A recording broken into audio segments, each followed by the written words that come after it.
Okay, hello everyone. My name is Zora Artis. I'm the chair of IABC Asia Pacific, and we're about to kick off our webinar with Sushant Vashisht from Adobe on the role of Internal Communicator in time of crisis, which we're all in right at the moment. So I'm just waiting for a few more people to join because we have a good number joining us today. So I'll introduce Sushant in a moment, but what I thought I'd let you know about is the format for the webinar today. And we're going to be listening to Sushant for about 30 or so minutes, and then we will open up for questions from participants, and you can pose those questions in either the Q&A box on the bottom of your screen, or you can pose those in the chat box. So that's on the bottom of your screen, so you'll be able to do that there. I will ask the questions at the end of Sushant's presentation, and then he'll go through his responses to that. And yeah, feel free to ask any questions you like with regards to the role of the internal communication professional at this time. So I'll start off with the intro to Sushant. So Sushant has spent 17 years working in the field of communications and presently leads the executive and employee communication strategy for Adobe in India, APAC and Japan. With an audience of almost 8,000 employees across the region, he stays busy unravelling the power of communication for his executives and stakeholders. He has set up employee comms functions in large and complex corporations and believes that businesses have started to understand the power of an established employee comms practice, and communicators now have a seat at the management table. So with that, I'm going to hand across to Sushant to take control of the screen and to take it from there. Thank you. Thank you, Zora, and I'd like to thank IABC for this opportunity that they've given to me. And the topic is very relevant. We didn't really think it would be that relevant when we started planning for it. But thank you everyone for joining in. Today I will talk about a little bit of what I do and how I see my world as a communicator in a multi-matrix organization. I hope you can see my screen. If you have any challenges, you please flag it on the moderator panel and we'll try to resolve that. Moving on. Just give me one moment, I'm trying to change the screen. Yep, that's me. As Zora said, that my current mandate is to lead the employee and the executive comm strategy for about 8,000 people in the region. And I've been working with executives for a very long time and realized that the executive bench requires a great deal of support from a lot of experts, and communicators is definitely one of the confidants that they would like to meet here and get opinion on a lot of scenarios. Right, so I've been lucky to get the seat on the table, but the greatest challenge is to not arrive at the table, but to belong. And I would come back to that when I go through my presentation. I've been lucky enough to get an opportunity to set up employee communications function in at least 3 large organizations and grounds up, right? So in 3 situations, I was the first person to be hired for managing comms, and with time and the value that we showed to the business, we were able to scale and grow into fairly large teams. Otherwise, I've spent about 17 years working through different facets of communications. My previous assignments were with Novartis Pharmaceuticals, Barclays Bank, IBM, and HCL Technologies. And yeah, I believe in the power of communications, and I think the world is realizing, especially executives are realizing, the power of a communicator who could bring in deep insights other than their HR business partners. So let's dig into that. Again, that's the Adobe footprint in the region, and that's also my mandate. Coming back to the figure of 8,000 people, that's a massive audience, and profile varies from software developers to Salesforce to enabling functions. Pretty much anybody under the roof you can think of. We are a software development organization. And we've got 15 large workspaces in the region. When I say large, the largest that I am sitting out of right now can host about 3,000 people. So you can imagine the scale that we are operating at.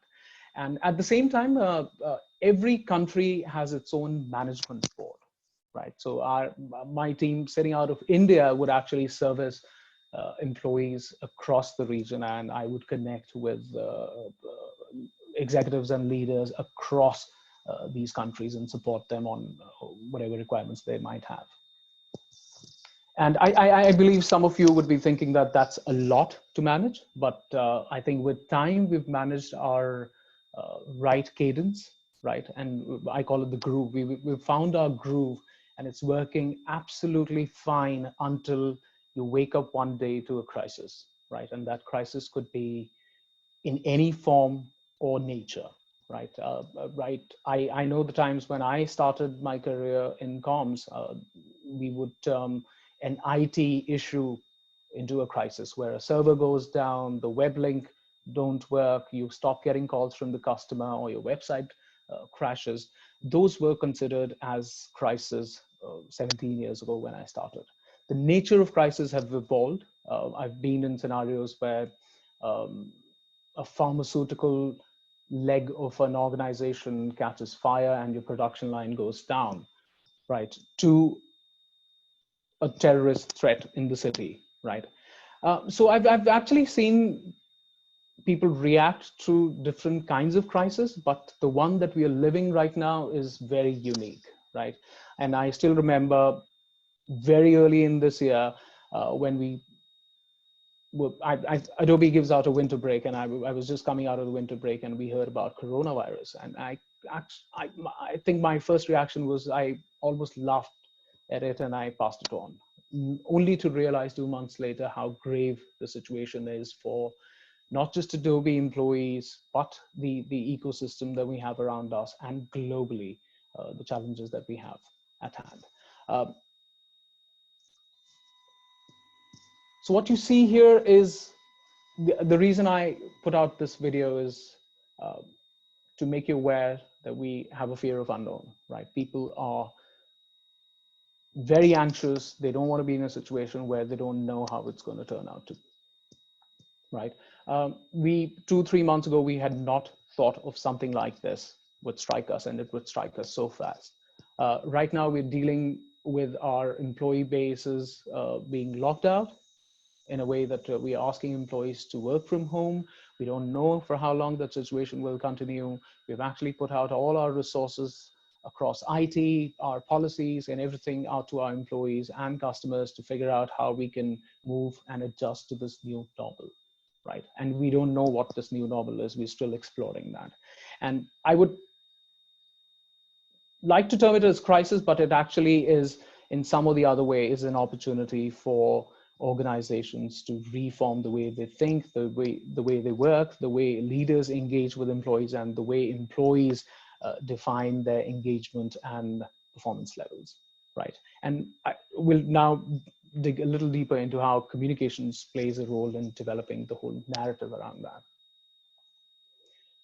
So the image here pretty much tries to tell you that we are in a hyper-connected world, right? When a crisis takes place, communicators these days, I would like to believe, that do not have an early advantage. The moment you get to know about the crisis, the same time your employees get to know about the crisis. And the moment they know about it, they pretty much spread it within their immediate ecosystem, right? And in my assessment, I think every employee has a potential to influence at least 5 people within his or her ecosystem, and almost immediately. And the moment that happens, the scientific thumb rule is by 6 degrees of separation, the world knows about it, right? So you do not have an early advantage. You do not have control over the narrative that's going out. By the time an incident or a disruption or a crisis takes place, your knowledge is pretty much at par with what's out there. And in fact, in a lot of cases, what's out there is so much more than what you know about it, right? Because there's a communication gap. By the time you know about it, people have already started to form their narratives, right? In a social media world, people spice it up a lot of times, people undermine it a lot of times, but the point is that the whole narrative gets uncalibrated with each passing or each forwarding of that message or that news, right? So as a communicator, I think the first thing that you need to do is to get up and do an assessment of how many narratives are out there, right? You have to do a dipstick with your people. You have to call up a few employees, find out what they know about it, what is their version, who did they find it from. You've got to connect with your agencies to figure out what's going on in the media. You have to connect with the executives to know how much they know about it. And the first thing that you need to do, and in fact, I would say you have to pursue your executives to do, is call up a meeting of what I call the Roundup Crisis Club. The reason why I've put up witty images is because the topic otherwise is not, right? And what I'm trying to bring on this slide is that the people that have been identified are experts in their fields, and they could actually be very useful in forming up the right narrative and actually getting you the true information. Depending on the kind of crisis or issues, each of these will play a very critical role in telling you what the real picture is and what the future might look like, right? Of course, you need an executive to lead the whole war room scenario, I would say, right? But these people, right from the marketing people, legal, security, facilities, IT, government affairs, investor relations, public relations, and your agencies out there, right? They are your feet on the street, right? And there is one peculiar guy who's missing out of the picture, and that's the communicator, because he's out there organizing leadership strategy offsites.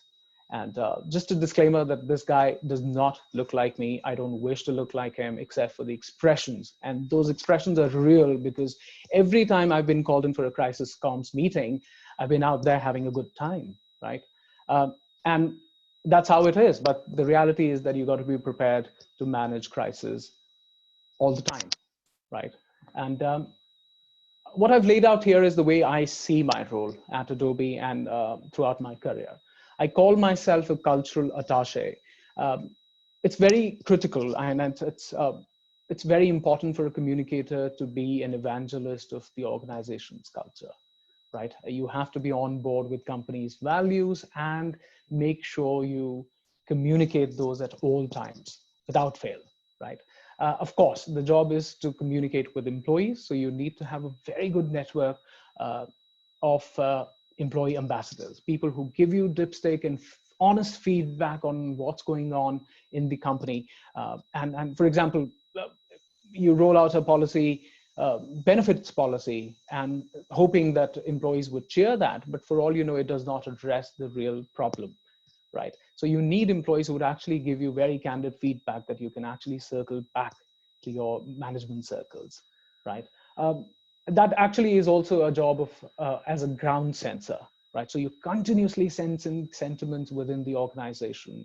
You're talking to every tier of employee in the organization, in the pyramid. You're talking to people who are individual contributors. You're talking to people who are people managers. You're talking to the HR business partner community. You're also connected with business leaders and, of course, the executives, right? You have to understand everybody's story and calibrate it to one, because there cannot be multiple narratives going out or going around in the organization. And if you are able to do that, you would actually be able to support in developing and fostering a culture that values trust, pride, and camaraderie, right? And it would start to reflect in the way people see you as an employer brand. It would start to impact how talent sees you and the kind of, or the quality of talent that you actually get for your job applications. And of course, you're ranking in great places to work and other external recognitions, right? You would see it's a very long journey. I think it takes at least 3 to 5 years for an organization to find out what the real narrative is and what is the culture that they want to build. But once you know that and you start working towards it, I think it's worth the journey.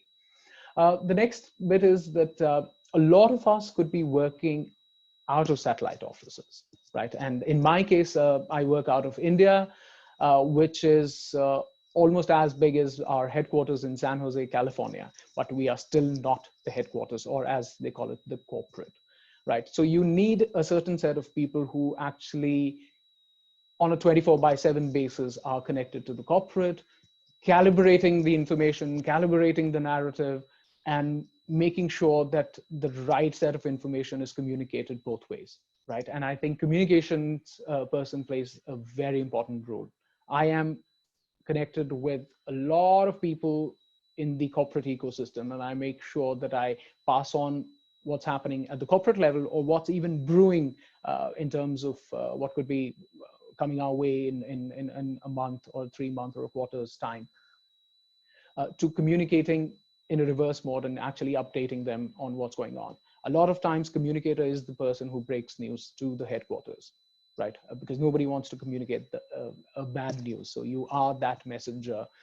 But it is very important for you that while you're communicating that narrative, you know what you're saying, you have clear understanding of what's happened and what you're doing or what your team is doing to tackle that, right? Or contain that. That actually leads to the next bit. You are also a leadership coach. What I've realized with experience is that executives, especially the C-suite executives, they're brilliant minds, right? They are fabulous transformers, and they have immense knowledge of what they do. And these guys are visionaries, but visionaries also need insights, right? They are not generalists. They need people like communicators to actually give them what is the sense on the ground, what employees are thinking, what is the sentiment, is it positive, negative, did the last policy that we rolled out fill in that gap that's been there for the longest time, right? So you are that confidant who would actually work very closely with the executives and give the right set of information, facts, and a lot of times gut to what executive needs to go out and do that, right? And every time I say you, I am actually referring back to my Roundup Crisis Club, because a communicator alone cannot aggregate all of that information. And hence it is very important that you have a right set of people besides you who keep feeding you the right set of information so that you can package it for your executives and for your employees. And you're also supposed to be a policy advocate, right? And in other words, I would say you are the conscience keeper in the room, right? I'm not saying others aren't, but you definitely are. And hence you need to be across company policies, company values, and at what time that you could actually take out something from your toolkit and exercise it to contain a particular sentiment or crisis that could be brewing within the organization. The next that I'm going to share is how do you do that? I call it the comms suite, right? When I am called in for any meeting, these are the 6 things I'm expected to deliver, right? Or at least these are my key performance indexes. One is to bring context, right? And I do that, as I said, constantly. You're getting information. You are a context aggregator who's calibrating various narratives that are going on and coming up with just one official narrative that we have to bring out. That is actually very close to driving consistency.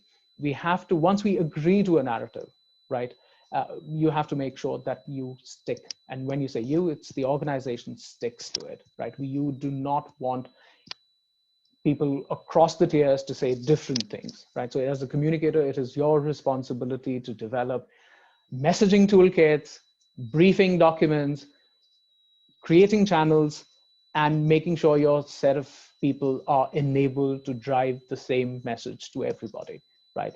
There are 3 sets of people who are very important when it comes to driving consistency. One, of course, is your executive bench. Second is your business leader, which is the second line of functional leaders who are leading medium to large teams. And third is your people manager, right? So if you can actually enable these three set of people within your organization with a very strong narrative, which is reasonable to sell to your employees, you have control over your narrative for the next wave of crisis or issues before it evolves.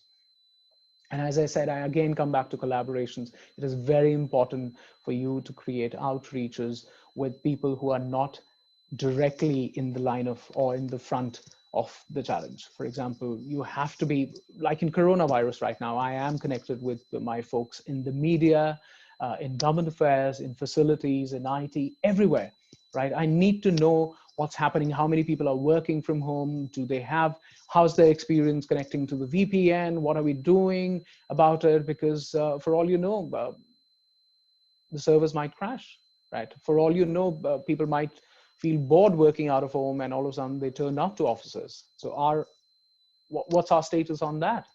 And in general, what is the government stand? Do we need to lobby in favor or against a certain provision that government is deliberating, right? And what is our official stand even before it's out? And it's very close to making connections. You have to, crisis situations give you a great opportunity to reach out to people and create connections with them, especially employees, right? And I will come back to that. And I've realized that people who work together during crisis, they end up building a very strong camaraderie, right? And even employees operate at two stages of reaction. The first reaction is that they seek empathy, they seek information. And the moment you fulfill that gap, they are on board with you, right? So then you've created that bond, that camaraderie, and they become your evangelist, and they pretty much drive whatever official narrative is, right? So it is very important that you actually continue to create outreach while you're containing a crisis or an issue internally. And again, every time I work with my team on any communication campaign or policy release or even a crisis comms that we do from our desks, we make sure that it speaks to our culture. It should not be a counterculture to what we've been preaching pre-crisis, right? And that is very important because, and it actually brings you back to the point of being a conscience keeper, right? People might want to say whatever they might want to at this point in time, but you are the conscience keeper. You have to keep driving them back, navigating, pivoting them back to the core culture of the organization. And there are a few thumb rules. Actually, I've listed out 5 that I follow. That is, hierarchy shouldn't prevent communication. All employees have a right to know real time.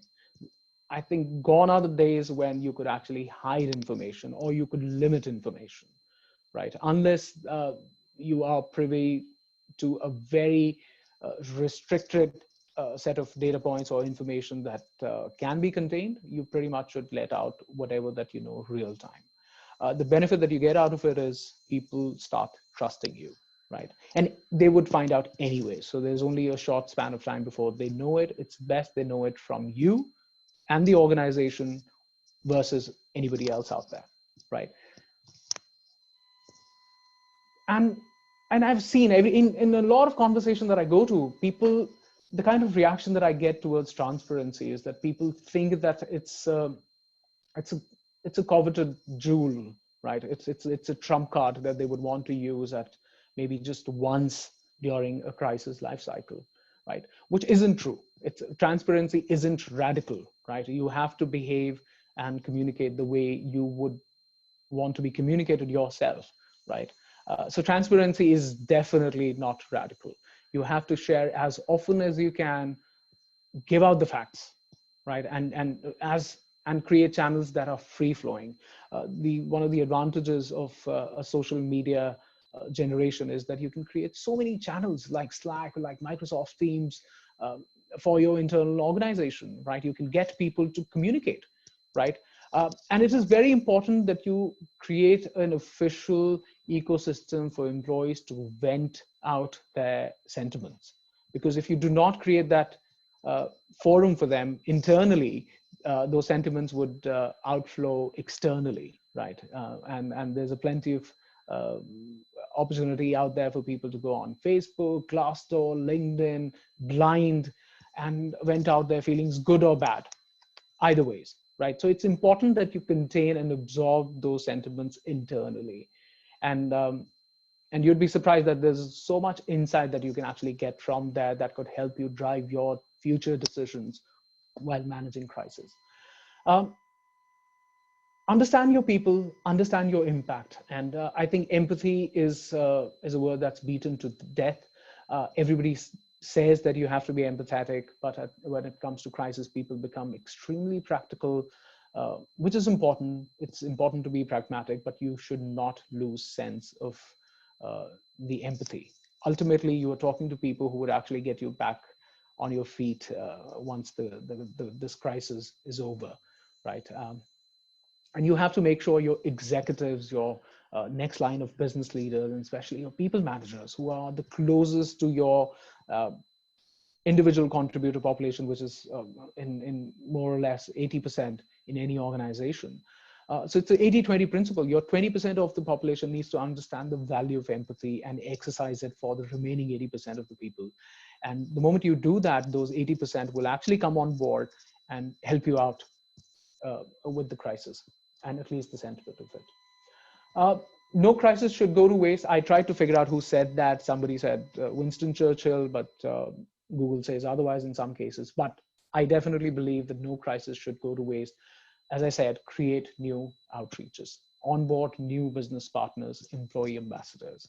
This is your time as a communicator to actually activate your network of employees, of people managers, of your confidants who give you a real sense of what's going on the ground, so that you can actually feed it up to the management cycle. And most important, transformers transform.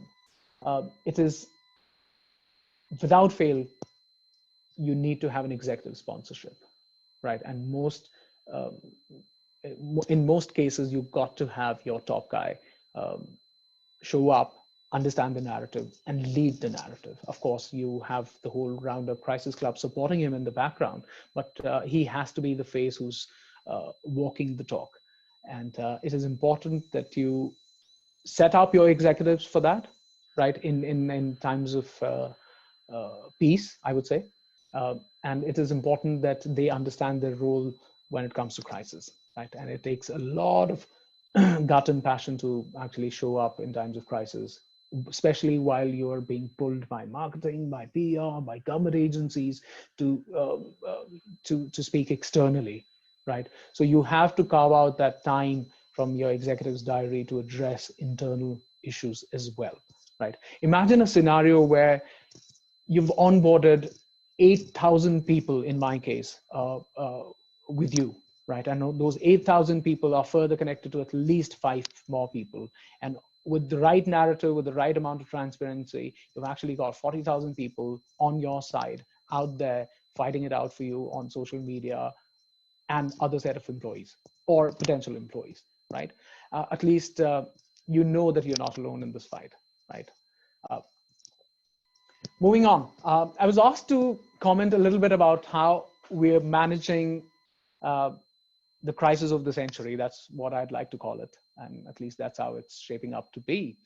And honestly, we, like any other organization, we've been overwhelmed, right? And we didn't really prepare for that. Nobody had thought in the wildest dreams that there would be a global crisis escalating in just 3 months into the new year. And but I think it took us a little while, and we've gotten our grips around this. I think the only good thing that has happened, for lack of a better word, a good thing, is that it's the spread of the outbreak has been in cycles and in regions. So it broke out in China and then the APAC region, and that gave us a little time to prepare ourselves in Europe, Americas, and India, right? And what we're seeing right now is that the whole Japan and APAC has started to stabilize. Stabilize not in a way that the numbers have come down drastically, but the society in general, the employees in general have now gotten used to, they've absorbed the initial impact of the crisis. They've educated themselves to a level as a society that they pretty much know what to do, right? And although we continue to communicate with them almost on like 3 times a week, on sharing updates with them in general, even if it does not impact them or their immediate ecosystem. But it's started to plateau out that ways. And we are seeing an increase or a surge on the EMEA and North America side. In India, we're bracing for impact. What we know is that we are 2 weeks behind what's happening in EMEA and North America, right? So that is the only good thing, that we are able to take out learnings from one region and implement it in the next, and we are being proactive in our approach.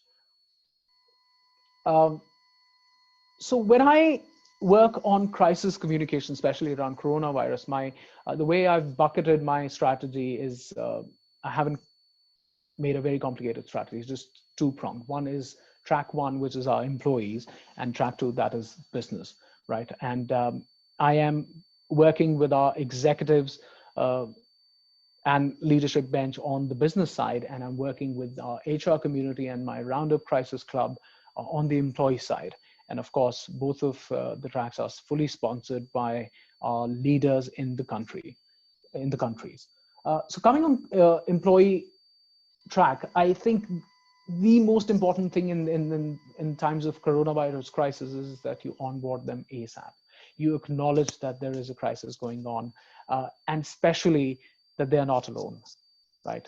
You have to show that everybody is in it together, and you get them insights that they might not have already. So that is where your network connections come into play. So we make sure that we are connected with government agencies, local authorities, and pretty much get them inside information before it goes out to the media. We try hard, sometimes we succeed, and it is much appreciated by our employees. And the sooner you onboard them by acknowledging that there is a problem or there is a crisis, people will be less anxious, and they have lesser issues absorbing the impact at a later point. Invert the pyramid. I think it is very important, and it should happen all the time, but even more so at the time of crisis. By invert the pyramid, I mean that usually if you see a management structure in an organization, you would see a leadership tier at the top, and it goes down to people managers and the individual contributors. In times of crisis, you have to invert the pyramid, and in a way that it is management and leadership's responsibility to make sure that they create outreaches with the larger community, right? So the initiative is reversed, and as a communicator, you play a very important role in inverting the pyramid, and you almost have to do it real time, right? You have to invert the pyramid, make sure that there are enough channels opened across tiers within the organization for leaders, people managers, and executives to constantly communicate with the larger employee base. I think the only cautious word here is to not inundate, right? You have to pace it out, right? What we've seen a lot of times is the moment you enable the leadership and the people manager community, they start to over communicate. And that is where you have to step in. You have to be the conscience keeper. You have to constantly monitor the narrative, because while these people are enabled, they might not have a full grip on the narrative. And that narrative might just simply change by employee queries, right? And if your people managers are not equipped to handle a particular set of questions, they might just use their judgment, which we want them to use. Definitely a good judgment at all times is very handy, but at the same time, you don't want them to lose the control over the narrative. And hence, inverting the pyramid is very important. As a communicator, you have to start reading minds, right? You have to anticipate questions. It is very important at all times that you have a list of frequently asked questions, even when they haven't been asked, right? The FAQs ideally should be the questions that are questions in anticipation, right? And the moment you start addressing those questions in your communications, in your executive emails, in your briefing readouts, in your people manager toolkit, you would see that you would see faster onboarding of employees, right? The moment you address the anxiety within the employee group, the faster they would pacify and come on board and support you in driving the whole narrative. So that is what we're doing. We're constantly talking to a set of people proactively, trying to understand, encouraging people that no question is a stupid question, and trying pretty much be on top of the game and trying to address people's anxieties at all the times. For example, uh, Adobe has opened up several channels on its intranet for people to come and put in their queries, which we are trying to address through our ERC, employee relations team, almost on a real time or a 24-hour basis.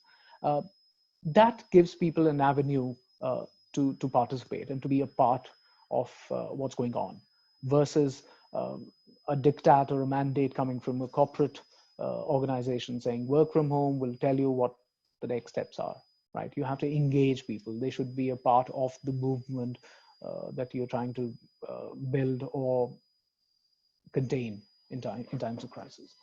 Uh, as I said, no smokes and mirrors. There is no point hiding the facts, especially in this scenario, right? You pretty much pass on the whatever first-hand information that you have to employees real time. Do not encourage any speculation, because speculation is something that is very natural if there is a lack of facts and validated facts and figures. So stay connected with people who know what's going on. So in this case, the government authorities, the medical and research labs that are driving the whole narrative, and communicate with your people, right? Do not be hindered by the fact that they might already know of it through media, right? It's your job to communicate and tell them what's going on anyways. Seek collaboration. As I said, you ask employees, what more can we do, right? And you'll be surprised that the more transparent you are, the less negative your employees are, and there are lesser demands from employees that you cannot meet, right? The moment you ask them, how can we enable you further? For example, at Adobe, we've actually not mandated, we're encouraging most of our employees to work from home. We've actually created provisions for employees to come to work and take away their essential computing equipment, right? So right from the monitor to anything that they pretty much want, not, of course, not the table and the chair, but except for that, whatever they need that could actually enable them to set up a work from home office, right? And people appreciate that. At Adobe, we've also gone ahead and created an additional fund of $250 for people to buy anything that could actually support their work from home, right? And we anticipated that. That actually falls under reading minds, because we anticipated that when we are asking people to work from home, for all you know, which is a reality, I don't have a working chair at my home, right? And if I do, it's not the Herman Miller that I actually use at my office, right?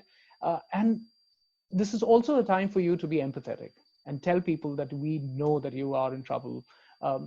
So are we, and here's something that we're ready to do for you, right? And let's figure it out as we go through it.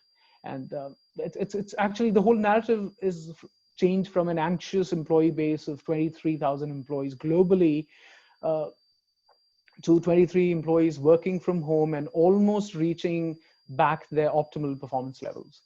This is the first week that we're working from home, and we've already stabilized in terms of employee queries and anxiety, right? So that's, I think, a good way to go. Track 2 is business. I think the first thing that you have to do, and what we did, is set up a war room. War room in this instance is, again, a provision for a certain set of folks who are professionals and who are mandated to lead the crisis to come together, right? It is very important that you use technology. Everybody does not have to be in the war room per se, but there got to be enough provisions for people to catch up at a very short notice, right? And there got to be multiple ways for people to do that. And as communicator, it is your job to ensure that there is a plan A, plan B, and plan C for people to meet. because for all you know, if you've set up Skype for people to meet every day and Skype goes down, you need a plan B. And of course, you need a plan Z, because a crisis comms team cannot be out of reach, right? And that's a job of a communicator to make sure there are enough provisions for that. Again, Roundup Crisis Club, very important. You call up these professionals, understand what is the impact in their field of business, and aggregate the narrative for your executives. It's very important that we continuously keep assessing the impact on the business, right? In some cases, our supply chains would be impacted. In technology companies, our productivity of employees could be down. They're unable to code. In some cases, they are unable to use the computing power that they usually get at office. They're unable to harness that sitting at home, and hence your product deliveries would be impacted. So you have to continuously keep assessing and then feeding back to your Roundup Crisis Club, because you have to also keep in mind that you have to communicate with your investors, your customers, your government relations, and everybody else outside, right? So you make sure you're continuously assessing the impact.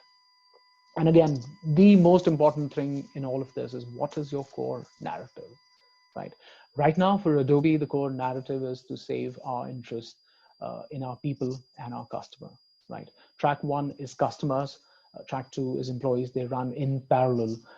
Nobody has a precedence over the other. They are equally important to us. Right. And you make sure as a communicator that you do justice in bringing out the queries and the interest of the employee track back into the executive conversation.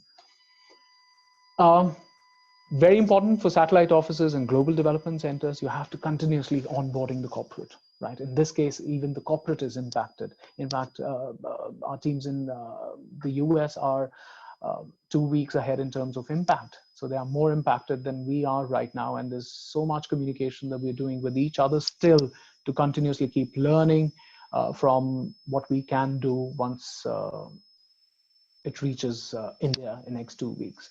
So you have to keep telling corporate about the localization of policies, any local executive decisions that you're taking, any clarification that you require, and especially given there's a time difference of 13 hours between India and our teams in California, it's very important that you stretch as a communicator. Make sure before you actually go to bed, your communication is read, acknowledged, and by the time you wake up, there is a clarification if need be to that, right? So turnaround time is very, very, very critical in times of crisis. And go live as soon as you can. Do not hold back. Do not wait for the narrative to go out of control or wait for the situation to improve. The moment you know it, for example, when we were bracing for impact in the regions, I think we pretty much communicated almost real time, within hours, I would say, within the same working shift, right? I know that our employees were across Singapore, China, Hong Kong, Taiwan, South Korea, were at work when we communicated to them that we are implementing certain policies and procedures that will come into effect almost immediately. And that gave people a lot of time to absorb the information while still at work and take their equipment, their whatever understanding, and with them before they go back home. So it's very important for you to go live whatever time you know about the crisis. And so I'm going to quickly run through this.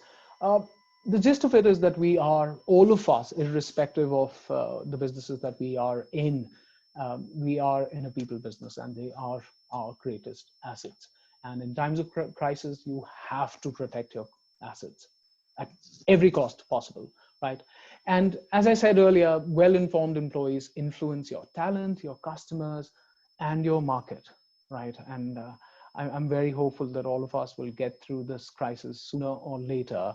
And when we do, you would realize that it is your employees who would actually help you come back, right? It is their passion that would actually bring back the glory that is lost through this crisis.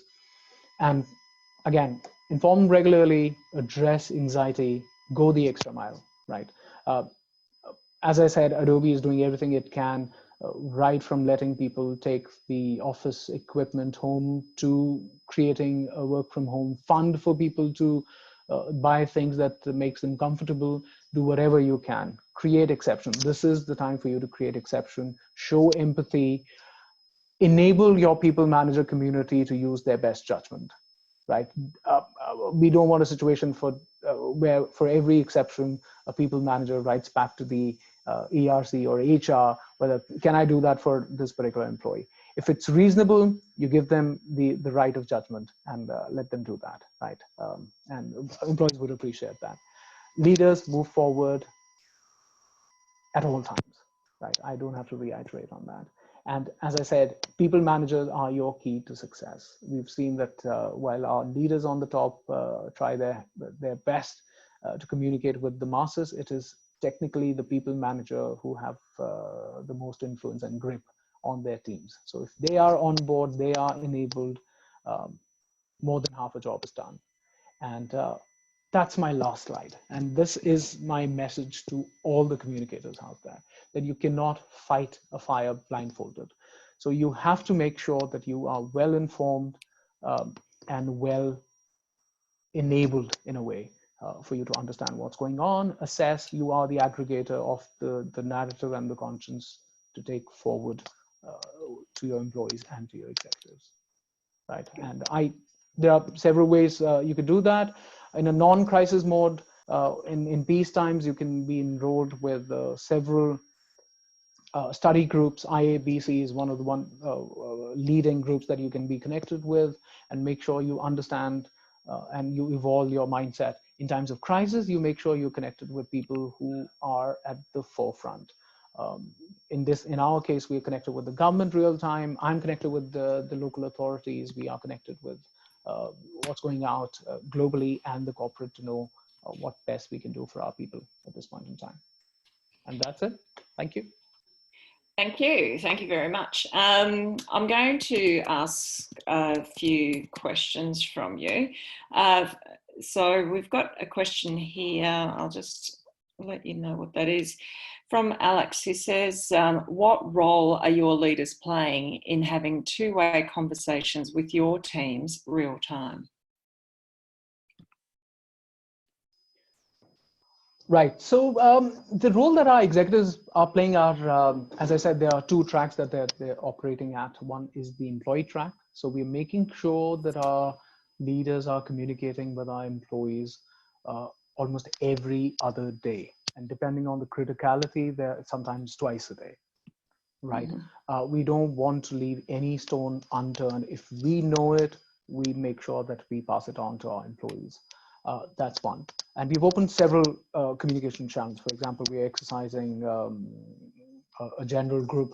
We've created a general group on Slack where people are coming and they're getting to hear from our leaders. Email, of course, is one of the more traditional ways.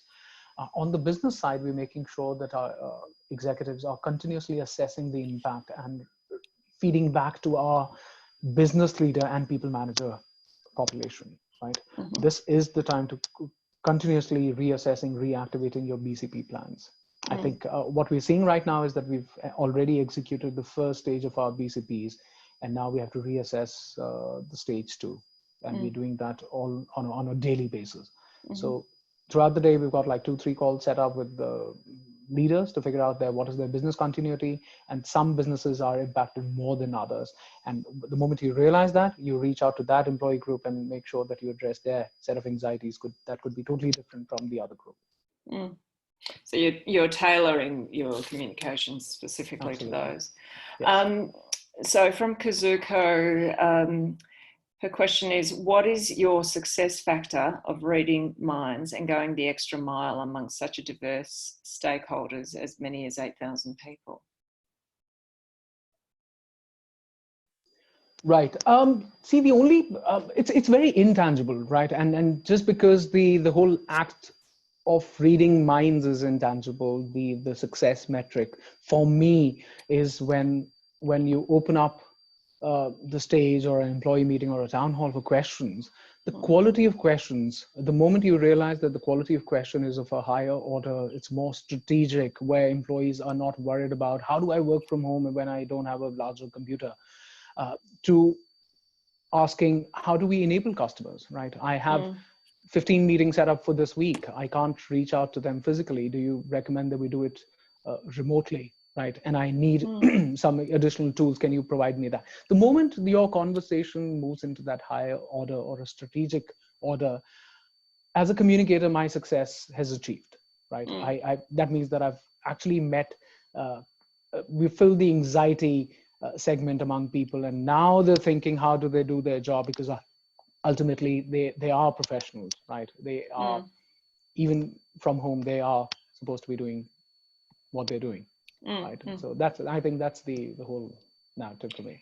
Does it come down to, in the first place, before the crisis has hit, that I think you referred to them as some of the key people in your group, the people that you get to know. I know that it's been referenced as the influencers in an organisation, the 3%, those who don't necessarily have a title, but the ones who tend to be the ones where people go to find out more information. So you're connected to them to be able to read the minds, would you say? Yeah. Yep. So for example, my network is full of HR business partners. It's full of new people managers. It's full of seasoned people managers, people who spend 15 years in the organization, and somebody who's just been promoted. You would find that the narrative that you get from these two set of employees in the same band of work profile or designation is going to be totally different, right? The way a 15-year-old manager is reacting versus a just promoted manager is totally different, and you have to find a calibrated message between them, right? So on a daily basis, if not more, I am actually reaching out to at least 10 people, right? And they are from varied segment groups. Yeah.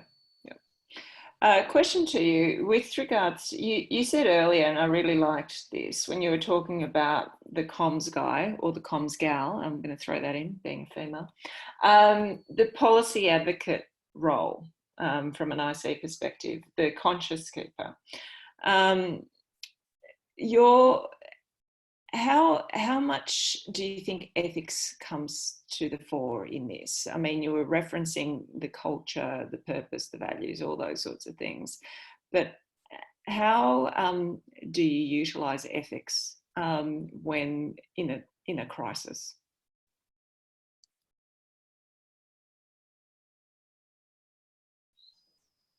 So my answer to that is that I've never been in a situation where you have to compromise with your company ethics, and I don't think that's a track that you should even start thinking about, because I can't imagine a situation where you could actually compromise your company values or what you believe in on your ethos for a short-term gain, which would actually come back to you and haunt you in a long term, because there's no way that you compromise on a certain fact or a narrative that you not have to justify at a later point in time. Right? I've been privy to situations where there are certain groups of your peer groups would want to steer the narrative in a certain direction because it might help their group of audiences. Like, for example, a lot of what you say internally gets quoted outside, and that might impact your share price, your investor relations, and all of that. I understand there has to be a fine balance, but I think the only fine balance that I would seek is between transparency and raw truth. Right? I would brush up the raw truth and bring it to a point that it is still 100% transparent. Versus playing out with the ethics of the organization in my messages. All right, thank you. I'm just conscious of time. There is another question here I'm going to ask. Shouldn't ethics be a bulwark regardless of whether an organization is in crisis or not? That's from Eleanor in Singapore, I think. So shouldn't ethics be a bulwark, I think, regardless of whether an organisation is in crisis or not? I'm sorry, I didn't really understand that. That I term. think she's asking, shouldn't ethics be underlying everything you do as a communication Absolutely, professional? yes, absolutely. In fact, what I tell people is that that should not be playing with your ethics is not even on the table, right? You already have a crisis to manage. You wouldn't want to open up another track where you create a false narrative and manage and put in all your energies in managing a parallel narrative and also assessing the real narrative. That's too much waste of your time, energy, and intellect. And I think, and that is why I think that there's a collective IQ that this Roundup Crisis Club brings, right? Because it would be very rare for the entire club to be willing to change the narrative and play with the ethics, right? There could be one of many people who want to change the narrative, but the others would balance the person out, right? And that is where the collective IQ comes in. Okay. One more question I've got here. It's interesting, yesterday I saw something about Maslow's hierarchy of needs in times of crisis. And this question sort of plays to that. From Yulia, how do you balance COVID-19 narrative and other narratives within the organisation? So how are you balancing the BAU with the crisis piece? That's a very good question. And in fact, there is initially in the first stage there, we found it a real, I wouldn't call it hard times, but we found ourselves in a situation where there were other flagship narratives that you have to still communicate to our employees and larger groups alongside COVID-19. But there would be times when you have to reprioritize, right? There were, I think, a week earlier, COVID-19 was perhaps second on the agenda, right? And we would still want to focus on our policy program and other communications and narratives within the organization. But somehow the order has changed, right? And that is happening because of our assessment of our impact to business and our people, right? When the biggest challenge for us right now is enabling people to work from home, right? And everything else has taken a backseat. And but moving forward, hopefully by next week or the third week, when we see that our employees are well settled, we will bring back our flagship narratives, because those are the ones that people relate with. They have a history with those narratives. They've been looking forward to some of the cyclical narratives which help them throughout their career with us, right? So it's only about reprioritizing this time. Cool. One final question from Nell. When it comes to having comms coming from exec very regularly, is it important to have them coming from the same person, or can you switch it up between exec members, or should it be the chief executive leading at all times? That's a good question, and I think the answer here is a little tricky. As a communicator, it's very important for you to create a tiered structure within your C-suite, right? There are leaders who are very popular with your employees, but they are not the chief executives or the HR heads, right? But at the same time, there could be a situation where it's the reverse, right?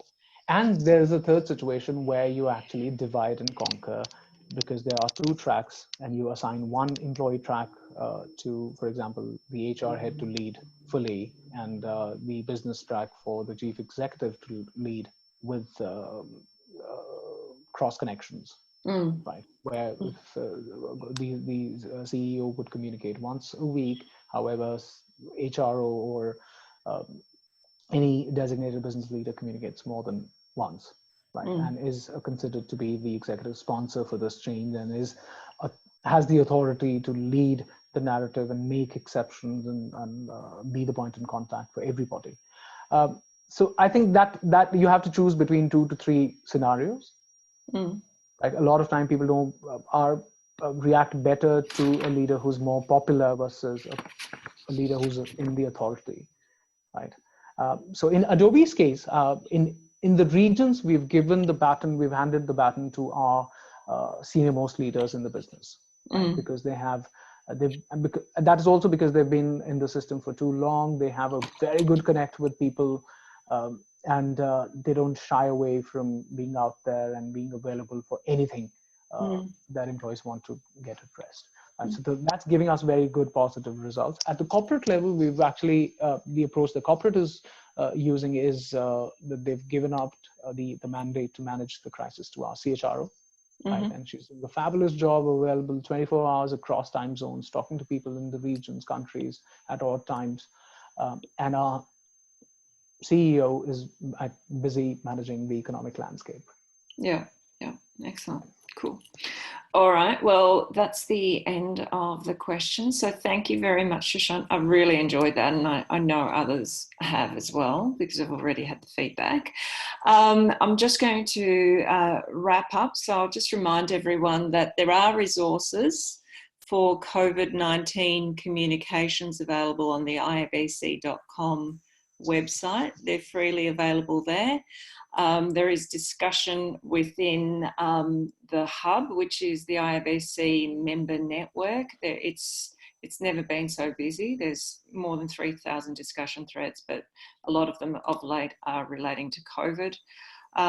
It's also IABC member month this month, so we encourage you to renew or join if you're not a member. And we also have another webinar coming up on the 23rd of April with Kazuko Kotaki from Japan's largest PR firm, Kyoto PR, and she'll be talking about how effective diversity and inclusion helps Japanese businesses and communities achieve breakthroughs impacting the APAC region. So I encourage you to stay in touch. Via iabcapac.com, we'll have a whole series of virtual events coming up over the next 3 months and into the rest of 2020, given what we're going through at the moment. So we'll put those through in the virtual environment like we have today, but we'll do more than we have normally done. So thank you everyone for joining, and thank you, Sushant. Thank you. Thank you very much. Bye-bye. Bye.